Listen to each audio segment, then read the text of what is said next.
Hello friends, welcome to my YouTube channel education hub. आज के इस वीडियो में हम देखेंगे संविधान के महत्वपूर्ण अनुच्छेद। बट बिफोर स्टार्टिंग मैं आपको बता दूं कि मैं आर्टिकल 1 to 50 आपको पार्ट 1 वीडियो में बता चुकी हूँ, जिसकी की लिंक डिस्क्रिप्शन बॉक्स में दी गई है। उससे आगे के आर्टिकल्स हम देखने वाले हैं। जैसा कि मैं आपको बता चुकी हूँ कि सारे आर्टिकल्स हमको याद नहीं करने हैं। कुछ इंपोर्टेंट आर्टिकल्स हैं जो मैं आपको आज बताने वाली हूँ। साथ ही हम उनको याद करते हुए चलेंगे। ठीक है, तो चलिए स्टार्ट करते हैं। तो जैसा कि लास्ट वीडियो में हम आर्टिकल 51 मौलिक कर्तव्यों से संबंधित तक देख चुके थे।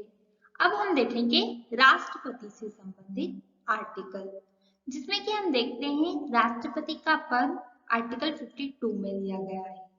भारत का एक राष्ट्रपति होगा, यह आर्टिकल 52 में कहा गया है।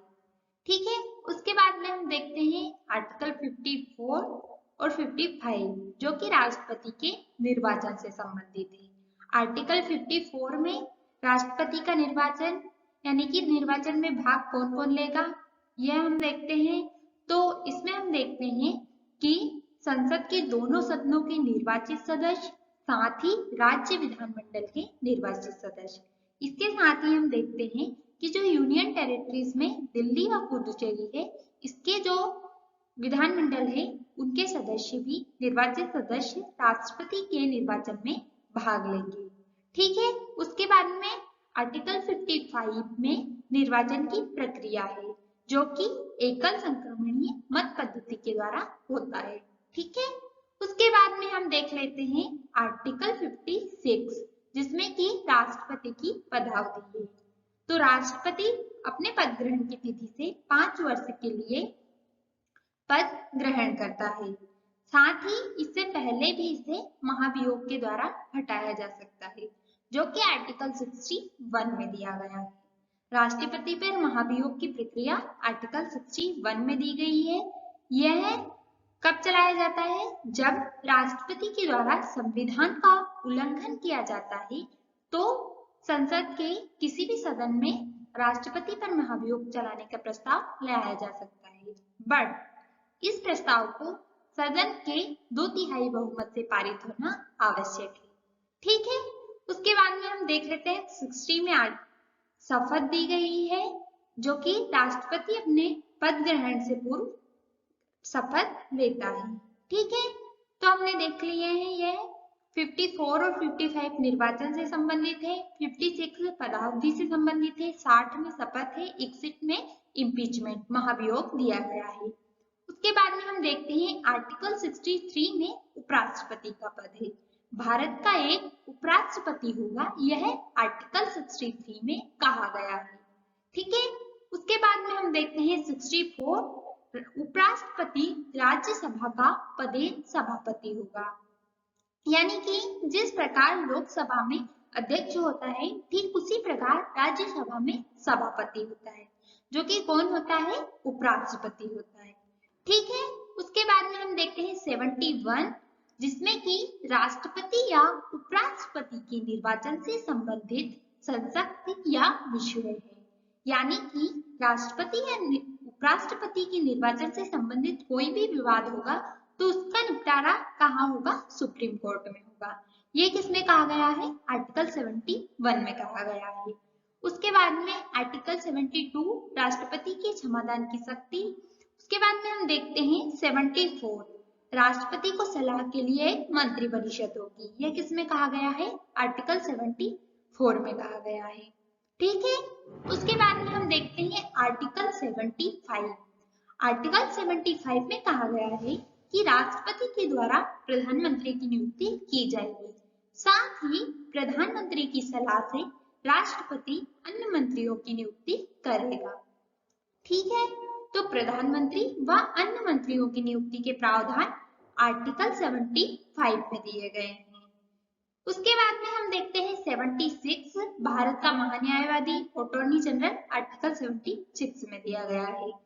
आर्टिकल 84 में संसद सदस्यों के लिए अर्हताएं हैं, जो कि यानी कि जो संसद के द्वारा निर्धारित है, जैसे कि राज्यसभा के लिए 30 वर्ष व लोकसभा के लिए 25 वर्ष आयु होना आवश्यक है।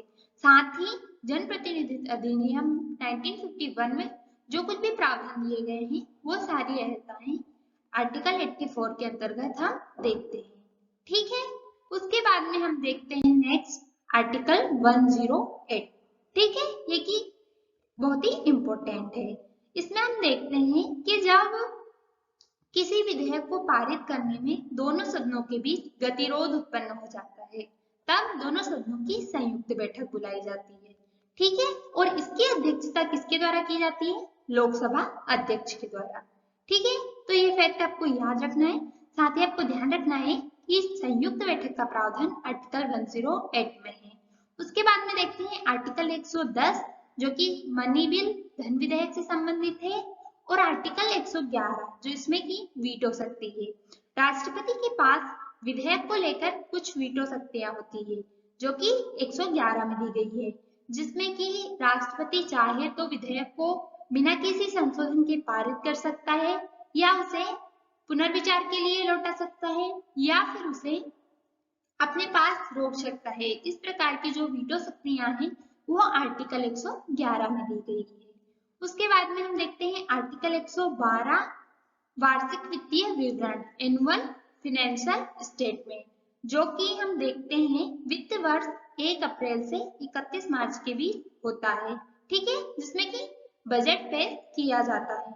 यह आर्टिकल 112 में दिया गया है। उसके बाद में हम देखते हैं आर्टिकल 117 वित्त विधेयक से संबंधित है। आर्टिकल 123 में राष्ट्रपति के अध्यादेश जारी करने की शक्ति है। जब संसद का विश्रांति काल होता है, यानी कि संसद का सत्र नहीं चल रहा होता है और किसी विषय पर कानून बनाना आवश्यक होता है, तब राष्ट्रपति अध्यादेश जारी कर सकता है। यह किसमें कहा गया है? आर्टिकल 123 में कहा गया है। उसके बाद में हम देखते हैं आर्टिकल 124 उच्चतम न्यायालय सुप्रीम कोर्ट से संबंधित है। आर्टिकल 129 जिसमें कि कहा गया है उच्चतम न्यायालय अभिलेख न्यायालय के रूप में कार्य करेगा, यानी कि जो उच्चतम न्यायालय के निर्णय होते हैं वह अभिलेख के रूप में रखे जाते हैं और अगले केस में उनको अभिलेख के रूप में प्रयोग किया जाता है। ठीक है, तो यह आर्टिकल 129 में कहा गया है। उसके बाद में हम देखते हैं आर्टिकल 133 जो कि उच्च न्यायालय से सिविल विषयों से संबंधित अपीलों में उच्चतम न्यायालय का अपीलीय अधिकारिता, यानी कि जो उच्च न्यायालय में कुछ विषय सिविल विषय हैं जो लंबित हैं, उन्हें चाहे तो उच्चतम न्यायालय अपने पास बुलवा सकता है। यह आर्टिकल 133 में कहा गया है। साथ ही दांडिक विषयों से संबंधित आर्टिकल 34 है। ठीक है, उसके बाद में हम देख लेते हैं आर्टिकल 136 जिसमें कि अपील के लिए उच्चतम न्यायालय की विशेष इजाजत है। 139 का में कुछ मामलों में अंतःकरण है। उसके बाद में हम देख लेते हैं 143 जो कि इम्पोर्टेंट है, उच्चतम न्यायालय से परामर्श की राष्ट्रपति की शक्ति, यानी कि राष्ट्रपति किसी भी मामले में उच्चतम न्यायालय से परामर्श ले सकता है। ठीक है, उसके बाद में हम देखते हैं आर्टिकल 148 जिसमें कि नियंत्रक व महालेखा परीक्षक के बारे में दिया गया है। साथ ही आर्टिकल 149 नियंत्रक व महालेखा परीक्षक के कर्तव्य व शक्तियों से संबंधित है, जो कि इम्पोर्टेंट है। एग्जाम में पूछा गया है कि नियंत्रक व महालेखा परीक्षक के कर्तव्य व शक्तियों से संबंधित आर्टिकल कौन सा है, तो यहाँ पर हम देखेंगे आर्टिकल 149। ठीक है, उसके बाद में 151 में उसके संपरीक्षा व प्रतिवेदन है। उसके बाद में हम देखते हैं आर्टिकल 153 जो कि राज्यपाल से संबंधित है। उसके बाद में हम देखते हैं कि जो केंद्र के जो भी आर्टिकल्स हैं उनमें हम 89 प्लस करते हैं तो स्टेट गवर्नमेंट के आर्टिकल्स आ जाते हैं। तो स्टेट्स के आर्टिकल हम नहीं देखेंगे क्योंकि हम उन्हें इस टिक के द्वारा प्राप्त कर सकते हैं। लगभग सेम ही है, बस उनमें हम 89 प्लस करेंगे तो ये आर्टिकल आ जाएंगे।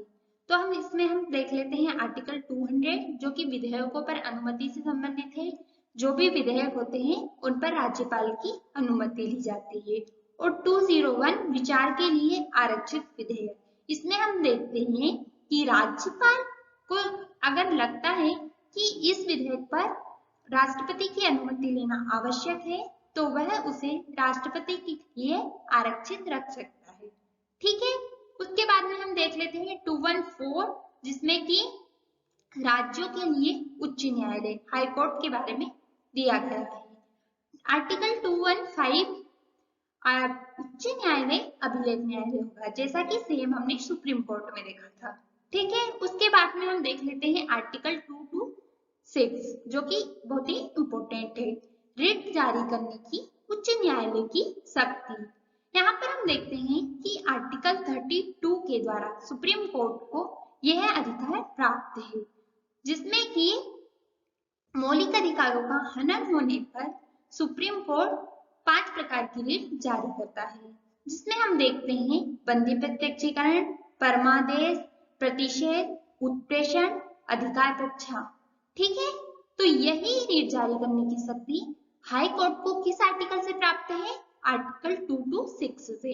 ठीक है, सुप्रीम कोर्ट को आर्टिकल 32 से और हाई कोर्ट को आर्टिकल 226 से। ठीक है, अब हम देखते हैं आर्टिकल 233, जिला न्यायाधीशों की नियुक्ति। आर्टिकल 239 संघ राज्य क्षेत्रों के प्रशासन से संबंधित है। उसके बाद में हम देखते हैं संघ राज्य क्षेत्रों से संबंधित अगले कुछ आर्टिकल, जिसमें कि हम देखते हैं आर्टिकल 239 का में कुछ संघ राज्य क्षेत्रों में स्थानीय विधानमंडल के गठन का प्रावधान किया गया है, जिसके अंतर्गत हम देखते हैं कि दिल्ली व पुडुचेरी में विधानमंडल का गठन किया गया है। ठीक है, उसके बाद में हम देखते हैं 239 का। ठीक है, तो इसमें दिल्ली के संबंध में विशेष उपबंध दिए गए हैं। साथ ही हम नेक्स्ट देखते हैं 239 का ख, जिसमें कि संवैधानिक तंत्र के विफल हो जाने के दशा में उपबंध है, यानी कि अगर यूनियन टेरिटरीज में संवैधानिक तंत्र विफल हो जाता है तो उसके बाद में क्या उपबंध रहेंगे, यह आर्टिकल 239 का ख में दिया गया है। उसके बाद में हम देखते हैं 239 ख, जिसमें कि विधानमंडलों के विश्रांत काल में अध्यादेश प्रकाशित करने की प्रशासन की शक्ति, यानी कि जब विधानमंडल का सत्र नहीं चल रहा होता है यूनियन टेरिटरीज में, जिसमें कि हम देखते हैं पुडुचेरी व दिल्ली दोनों में ही है, तो जब इनका विश्रांति काल होता है तब अध्यादेश जारी करने की प्रशासन की शक्ति के बारे में आर्टिकल 239 का में कहा गया है। तो ठीक है, यहाँ पर हम इसी आर्टिकल तक देखेंगे, उसके आगे के आर्टिकल हम नेक्स्ट वीडियो में देखेंगे। तो पंचायती राज से आगे के जो कुछ भी इम्पोर्टेंट आर्टिकल्स हैं वो हम नेक्स्ट वीडियो में देखने वाले हैं, क्योंकि एक ही बार में बहुत ज्यादा करेंगे तो याद नहीं हो पाएगा।